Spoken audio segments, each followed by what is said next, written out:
Hello, this is Mr. Brandenberger, and we're going to talk today a little bit about density. Okay, you started learning about density in the 6th grade, and then this year in the 8th grade, you've done a little bit more with density. All right, so density is the mass per unit volume of a substance. That's the definition of it. So make sure you copy that onto your paper, your notes. Density is the mass per unit volume of a substance, and we're going to see what that means in just a little bit.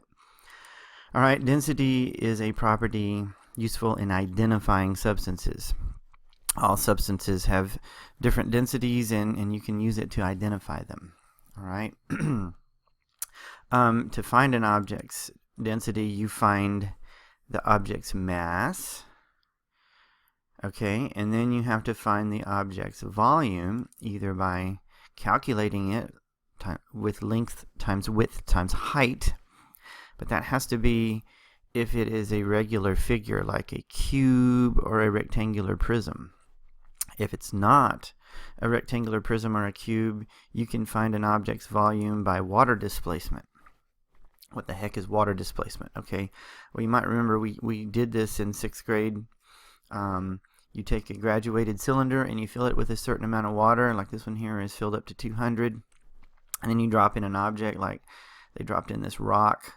And then when they dropped in the rock, you see the volume went up because the amount that it went up is the volume of that rock. So you subtract them, you take the ending volume minus the beginning volume, and that gives you the volume of the object. All right. The formula for density. Okay, remember in 6th grade we learned I heart density. Now what the heck does that mean? All right, density, the little heart here means, see, the top of the heart looks like an M, and the bottom of the heart looks like a V. So the top of the heart with the M, that can stand for mass, and the bottom of the heart can stand for V for volume, and then the line through it is the little fraction bar. So density is mass divided by volume. That's how you remember it. I heart density, mass divided by volume. All right. So this is a formula triangle that you can use to solve density problems. You can substitute in your numbers for density, mass, and volume, and then use the formula triangle just like you did for speed, distance, and time. This time D is density, M is mass, and V is volume. So if you are looking for a density and you have the mass and the volume, then you see right here would be mass divided by volume. All right. Density determines buoyancy, and buoyancy means whether something floats. All right, an object will float in a liquid if it is less dense than the liquid. All right, so if the density of the object is less than the density of the liquid, it'll float. An object will sink in a liquid if it is more dense than the liquid. So if the object has a greater density than the liquid, it'll sink. All right, for water, the density of water is 1. So it's real easy to calculate if something will sink or float in water. If its density is greater than 1, it'll sink. If it's less than 1, it will float. All right, so let's look at the practice problems. Let's look at the first one on your page. All right, a student is to find the density of the cube shown below to determine if it's a metal or a metalloid. Okay, whether it's metal or metalloid doesn't matter. You need to find the density of it. And they gave you the side length of this cube is 4 centimeters. Each side is 4 centimeters. And the mass is 21 grams. All right. You need to remember your density formula. I heart density. That means density is mass divided by volume.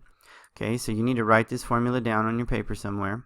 Density equals mass divided by volume. All right. So let's look and see what we have over here for our problem. We have the mass is 21 grams. Okay. So we can put in that mass, 21 grams. Okay, now we need to put in the volume. But if we look over here at the problem, there is no volume. All we have is the side length of the cube, which is 4 centimeters. Okay, but that's okay.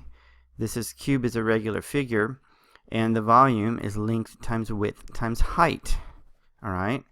Since it is a cube, the length and the width and the height are all the same. They're all 4 centimeters. So you can put 4 centimeters in. But first I want you to write down this formula. Volume equals length times width times height. And then once you write that down, right below it, you can put in 4 centimeters for each one of those length, width, and height. And then you're going to have volume equals 4 times 4 times 4. Alright? So when you do the math, 4 times 4 is 16, and 16 times 4 is 64. It's also the same thing as 4 cubed, or 4 to the third power. And that's 64 cubic centimeters. Alright, so now we know what the volume is, 64 cubic centimeters, and we can put that in our formula. Density equals 21 grams divided by 64 cubic centimeters. Alright, that problem is ugly. If you want to solve this the regular way, you've got to do 21 divided by 64. And you can tell right away, since the numerator is less than the denominator, it's going to be a decimal. Alright. Well, let's take a look at our answer choices. Okay, if we look at answer choice A and answer choice C, those both end in a 5. And neither one of the numerator or denominator have a 0 or a 5 in them, so those are most likely not going to be correct. So we can cross those out right away. And then we're left with 1.3 grams per cubic centimeter and 0.33 grams per cubic centimeter. Alright, well, like we just said earlier, the numerator is less than the denominator. This is a fraction that is going to be less than 1 because the numerator is less than the denominator. Look at your answer choices. 1 is greater than 1 is 1.3, and 1 is less than 1, 0.33. So guess what? Your answer is 0.33 grams per cubic centimeter. If you want to do the math, go ahead. 21 divided by 64, it's going to give you an ugly decimal that's just about 0.33. That's how you solve that one.